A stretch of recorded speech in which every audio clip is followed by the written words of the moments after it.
Jean-Baptiste Henrique Dominique Lacordaire, o maior orador do século XIX, nasceu em Dijon, 13 de maio de 1802. Aos 14 anos, fez a sua primeira comunhão com muita devoção e piedade. Mas a leitura dos racionalistas, sobretudo a prosa sarcástica e demolidora de Voltaire, quando ainda estava na escola, Lacordaire perdeu a fé. De Dijon, foi para Paris para concluir seus estudos jurídicos. Quando entrou para a escola de direito, ele já era um ateu declarado.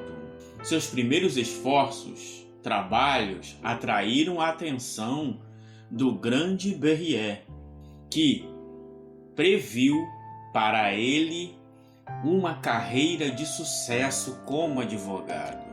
Relata Lacordaire em sua autobiografia: vivia solitário, abandonado ao trabalho secreto dos meus 20 anos, sem prazeres exteriores, sem relações agradáveis, sem atração pelo mundo, sem embriaguez pelo teatro, sem paixão pelo exterior, de que tivesse consciência, senão um vago e fraco tormento pela fama. Só alguns êxitos nos tribunais me comoveram um pouco, mas sem me prenderem. Por esse estado de isolamento e de melancolia interior que Deus me veio buscar. Nenhum livro, nenhum homem foi o seu instrumento junto de mim. É-me impossível dizer em que dia, a que hora e de que maneira a minha fé, perdida havia 10 anos, reapareceu no meu coração como uma tocha que não se tivesse apagado. Sem nenhum motivo aparente, ele recuperou a fé e resolveu dedicar-se inteiramente ao serviço de Deus.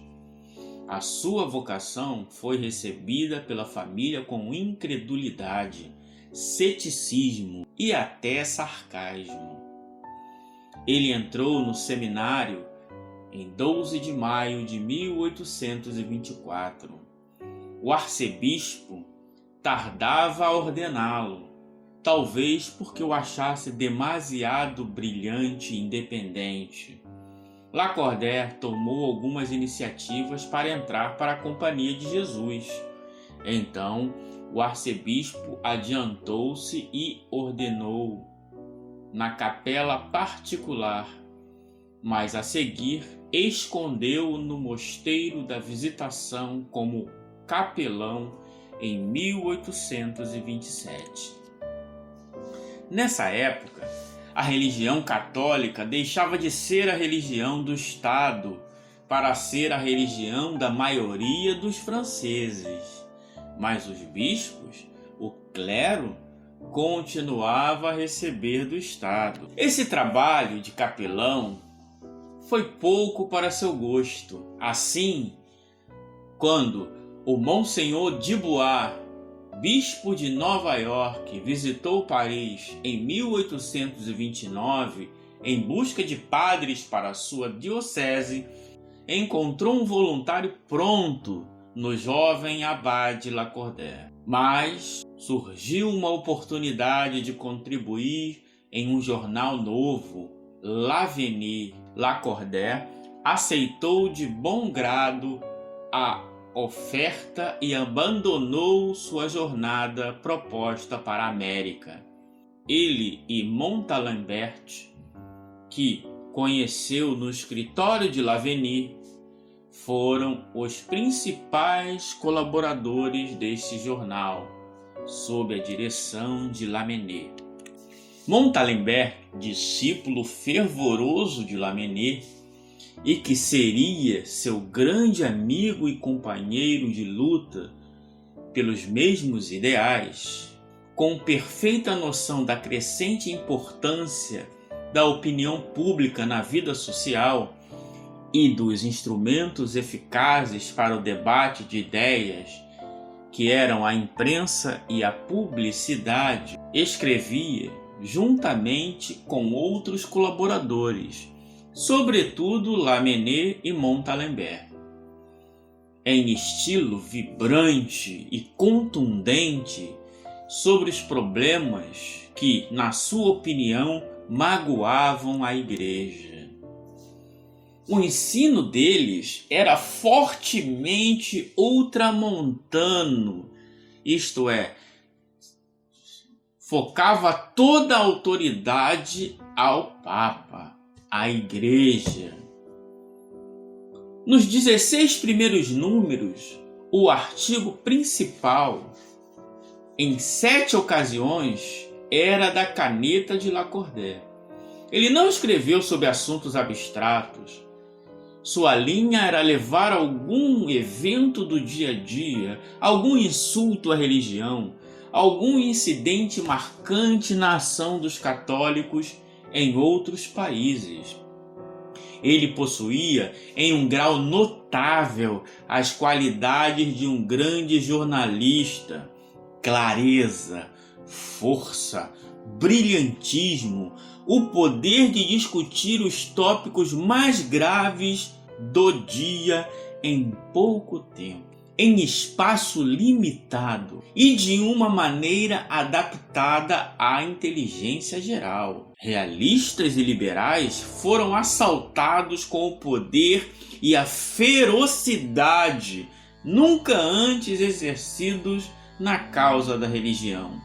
Nessa época, seus artigos eram mais agressivos que os próprios artigos de Lamennais. A raiva de Lacordaire foi expressa, em particular, na edição de L'Avenir de 31 de maio de 1831, sobre o funeral religioso do padre Guégrot, ex-bispo constitucional de Blois, que se recusava a renunciar ao juramento prestado à Constituição Civil do Clero, que transformava padres em funcionários públicos, apesar da oposição do bispo de Paris. O governo, cujos membros Lacordaire descreveu como profanadores covardes, teve esses funerais religiosos celebrados com autoridade, submetendo assim a Igreja à vontade dele. L'Avenir, portanto, estimulou os padres franceses a recusar seu tratamento e a abandonar as igrejas e suas paróquias, cuja propriedade era do Estado, glorificando a pobreza do clero. O desejo de independência da Igreja da França andava de mãos dadas na mente dos editores de L'Avenir. Com esse ultramontanismo, a liberdade da Igreja em relação ao poder civil não impediu sua perfeita submissão ao Papa, pontífice romano, soberano absoluto, mesmo infalível em matéria espiritual. Por isso, quando os ataques do episcopado francês se tornaram severos demais para o jornal, seus editores apelaram diretamente ao Papa. No seu manifesto pragmático, o jornal L'Avenir preconizava a libertação da Igreja do poder político, a liberdade de consciência, a liberdade de culto, a liberdade de imprensa, a liberdade de educação, a liberdade de associação. Seu programa era renunciar a toda a proteção e assistência do Estado e exigir liberdade religiosa, não como um favor, mas como um direito. Eles defendiam a liberdade de expressão e a imprensa livre, exortaram os católicos a se valerem dessas armas em defesa de seus direitos. O artigo de Lacordaire aos bispos da França, em que este tenta mover os bispos franceses contra a nomeação pelo Estado e, subsequentemente, o financiamento estatal do episcopado e do clero, que assim os mantinham sob e assim os mantinham sob tutela, o artigo é de tal força que, não agradando nem ao Estado, nem aos bispos, no fundo, acomodados com a situação, Lavenir é imediatamente confiscado pela polícia. No dia seguinte, o mesmo acontece com o artigo de Lamennais, a opressão dos católicos. Lamennais retornou a Paris.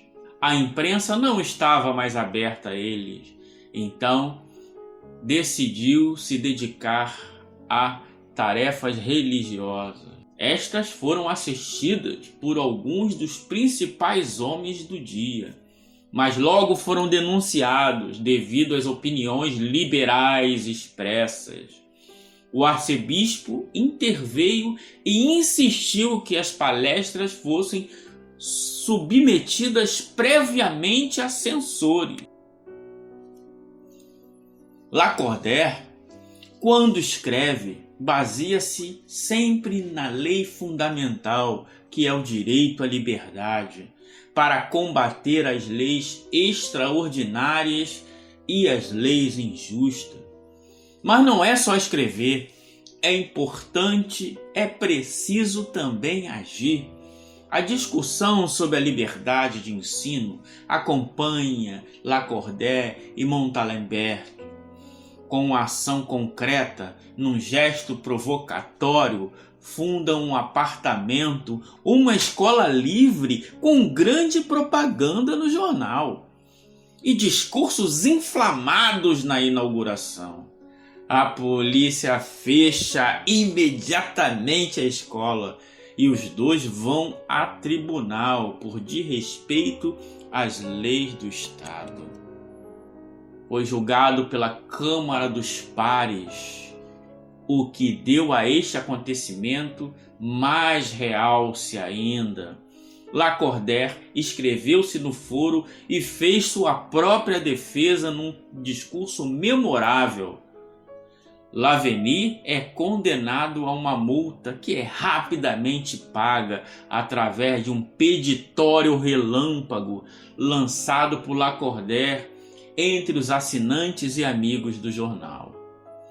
No âmbito do Lavenir, instituiu-se a Agência para a Defesa da Liberdade Religiosa, que se propunha a acudir por todos os meios, mesmo judiciais, a qualquer associação religiosa que se sentisse lesada por seus direitos fundamentais.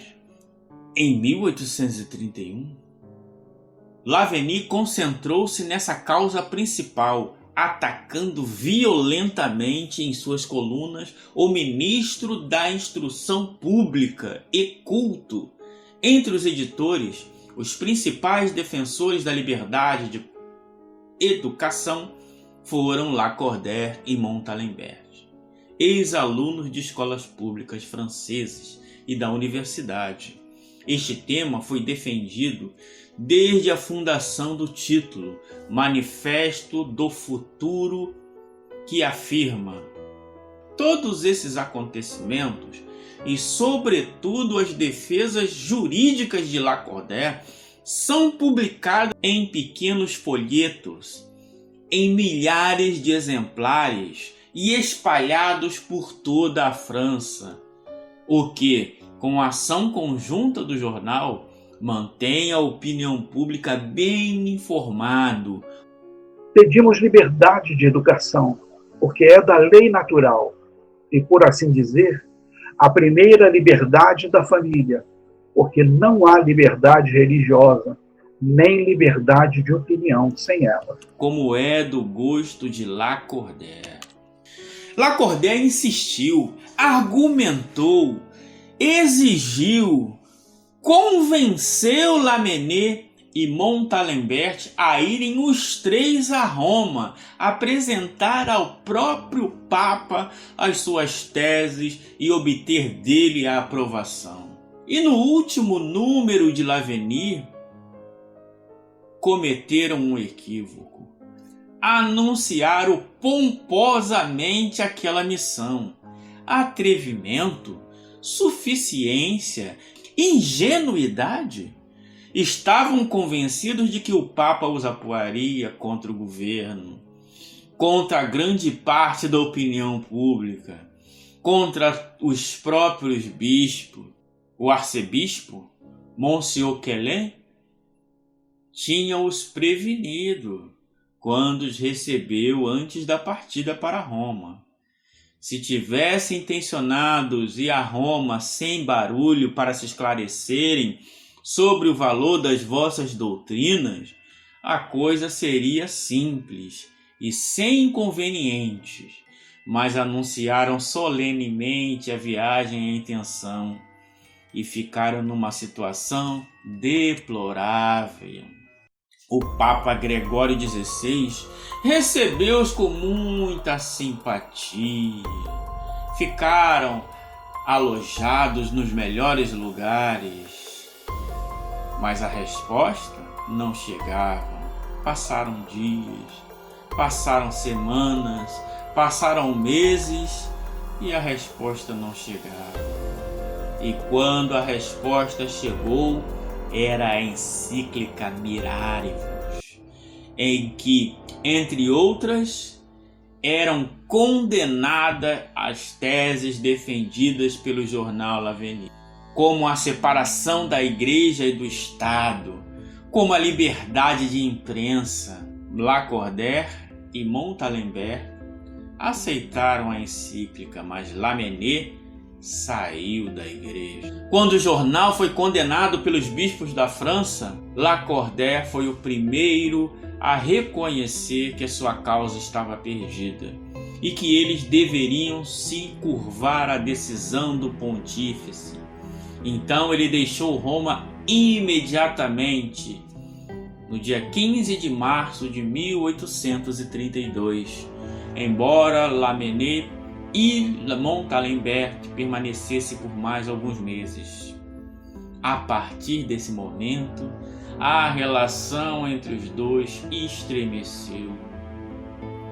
O sistema de filosofia adotado por Lamennais nunca foi aceito por seu colega, mas a principal causa de disputa foi a submissão de Lacordaire à igreja, enquanto Lamennais continuou a falar fortemente contra Roma. Lacordaire se submetera.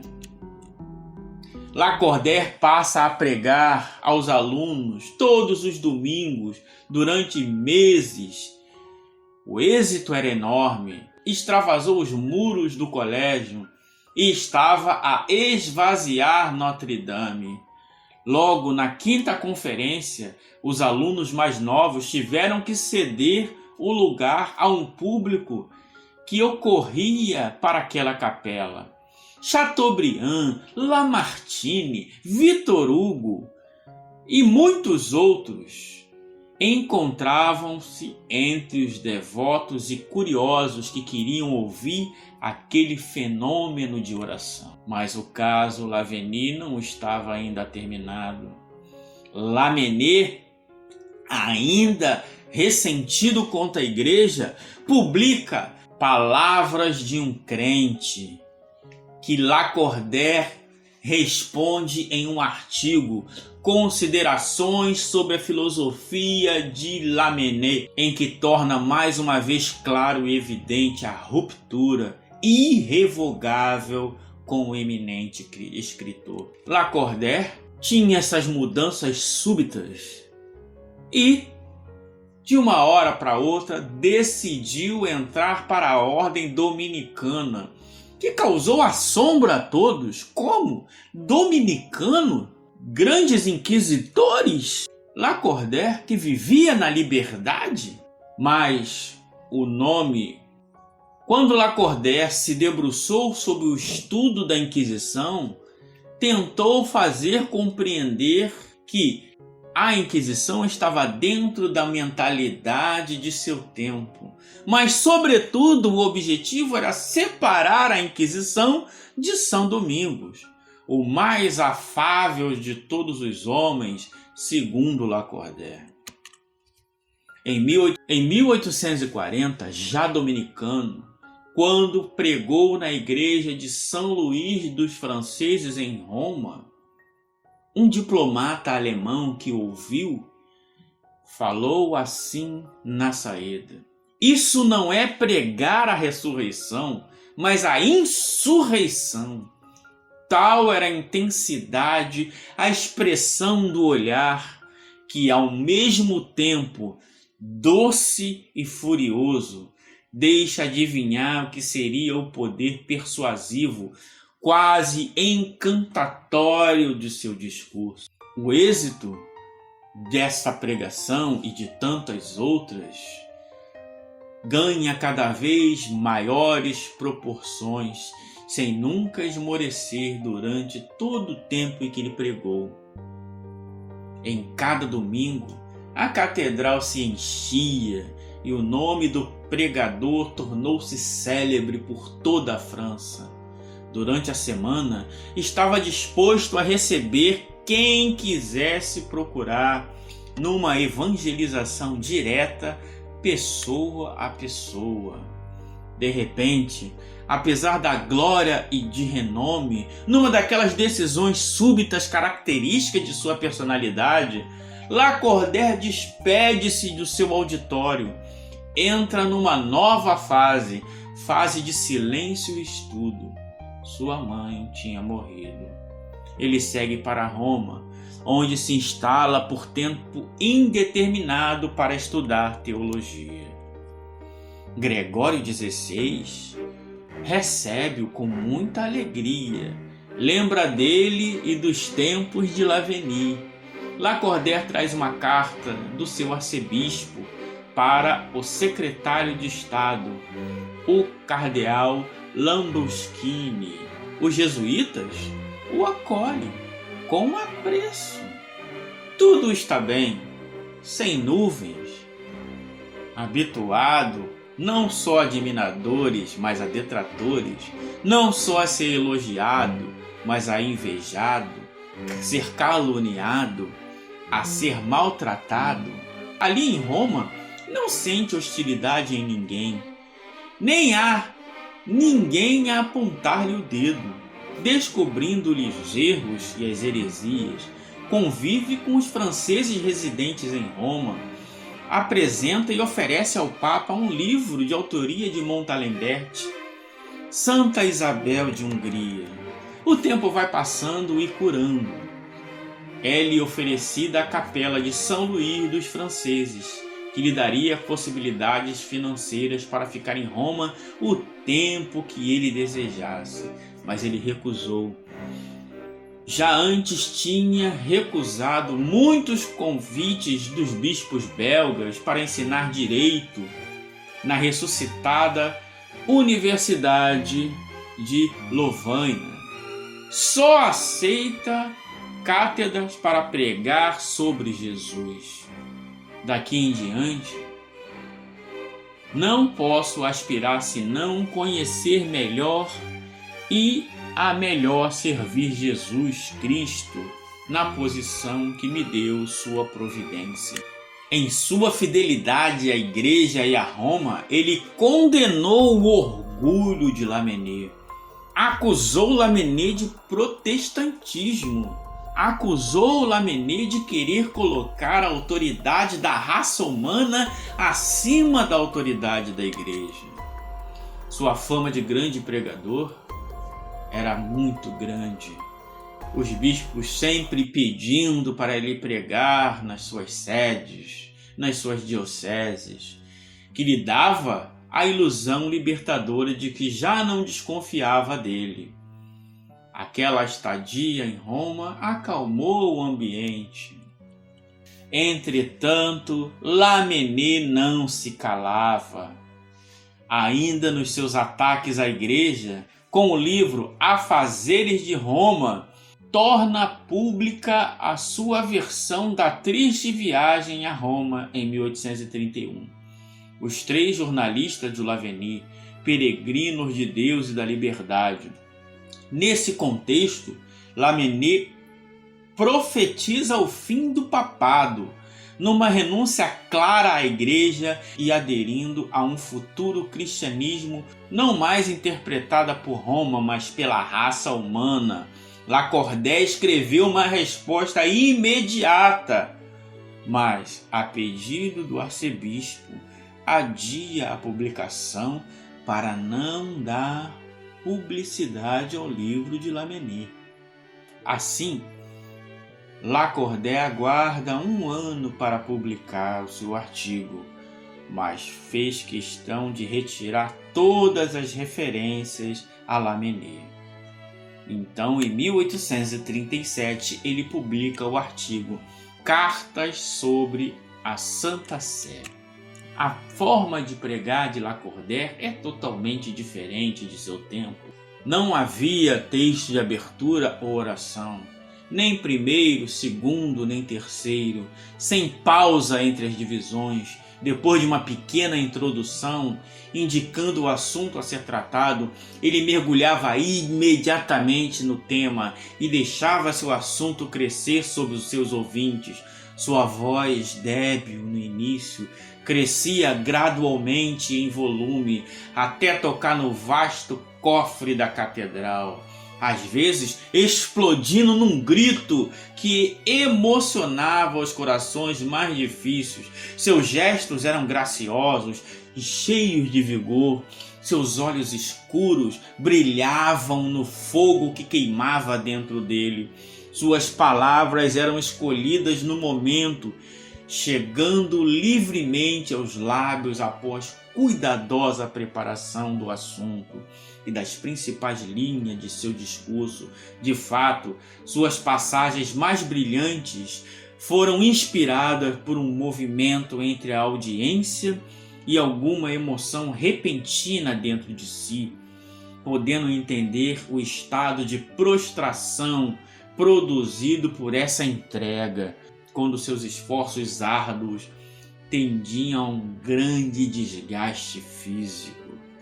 Quando terminava a pregação, Lacordaire estava arrasado. Acontece a Revolução de 1848 para a implementação da Segunda República.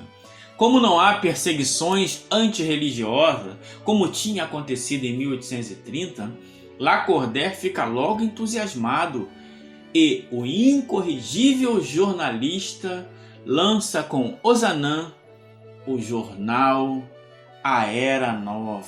O jornal A Era Nova é muito bem acolhido pela gente nova. Montalembert, porém, escaldado com as revoluções e as democracias, ataca o jornal.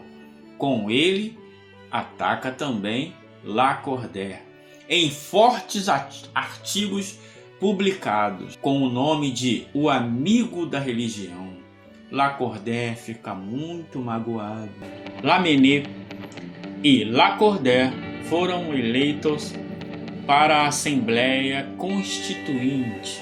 No primeiro dia, Lamennais estava em sua mesa. Uma multidão se agita. Braços se estendem para cumprimentar aquele homem que vem com o seu vestido branco, típico dos dominicanos. As pessoas o cumprimentam. Lamennais abaixa sua cabeça com um pedaço de papel na mão. Tenta concentrar-se, olhando com muito cuidado para a folha de papel e coloca em sua mesa. Alguém o toca. Você sabe quem vem lá? É um dos seus vizinhos. Lamennais não responde. O vizinho insiste. Mas olha, é Lacordaire. Levado ao limite, Lamennais responde: Ei, Deus, deixe-me. Você não entende que este homem pesa sobre os meus ombros como o mundo?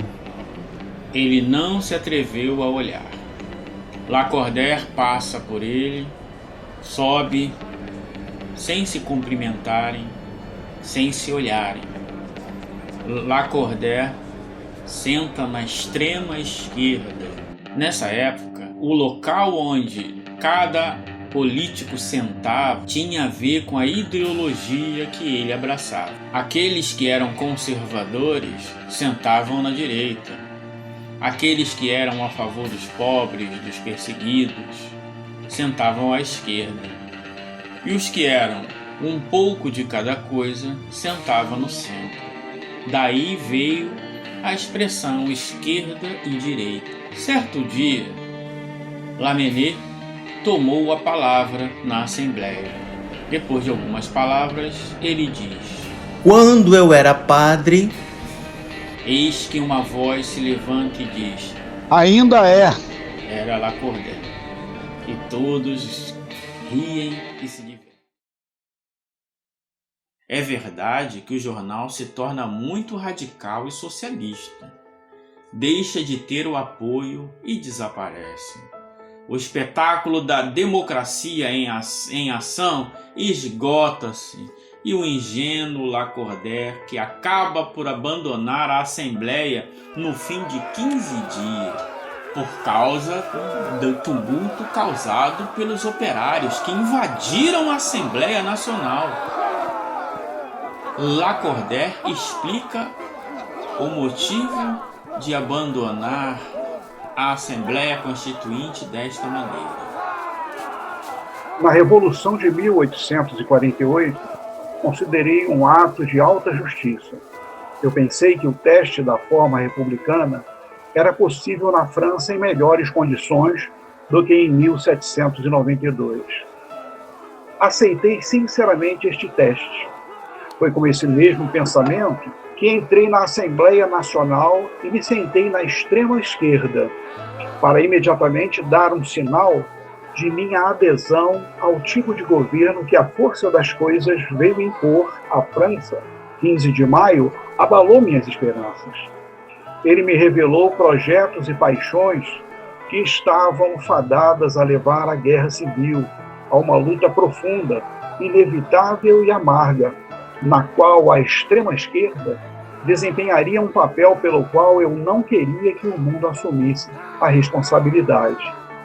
Os partidos monárquicos levantaram a cabeça. Eu não queria servi-los. Não poderia fazê-lo sem comprometer a religião. Eu preferi me retirar.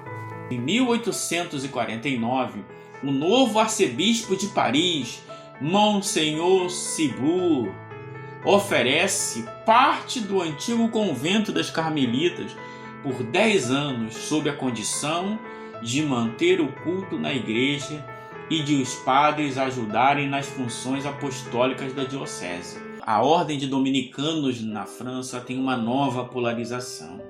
Lacordaire, de um lado, seguindo a ideia de frades pregadores, enquanto Jandel segue a prática de oração e recolhimento.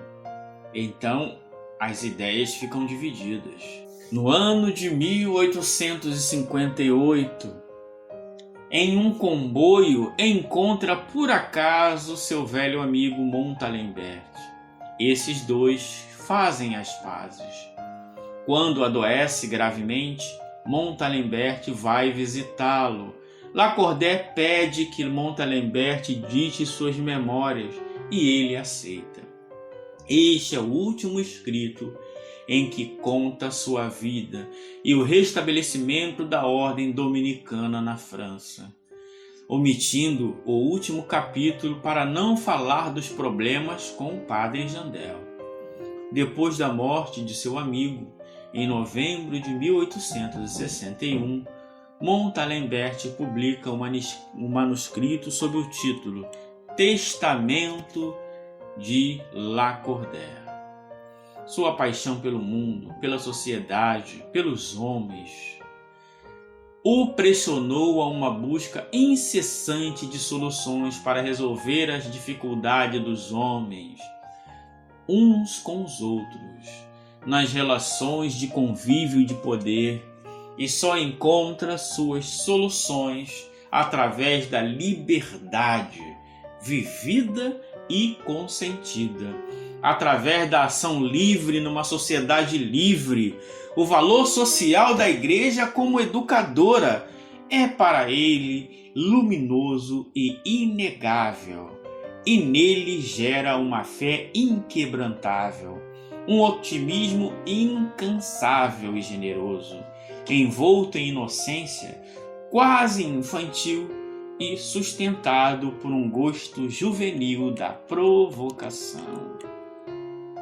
Em 1861, Lacordaire foi chamada de sua obscuridade para tomar lugar na academia, uma honra que abrilhantou seus últimos dias e, ao final de 21 de novembro, depois de uma longa e dolorosa doença, o sexagenário Lacordaire faleceu.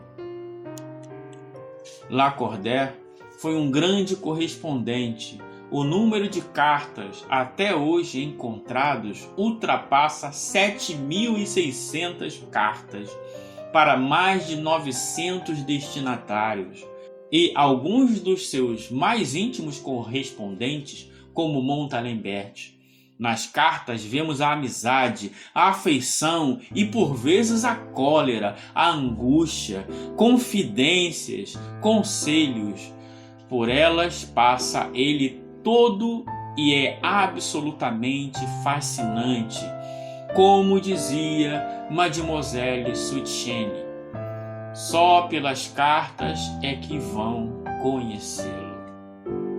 Pedimos liberdade de educação, porque é da lei natural e, por assim dizer, a primeira liberdade da família, porque não há liberdade religiosa, nem liberdade de opinião sem ela.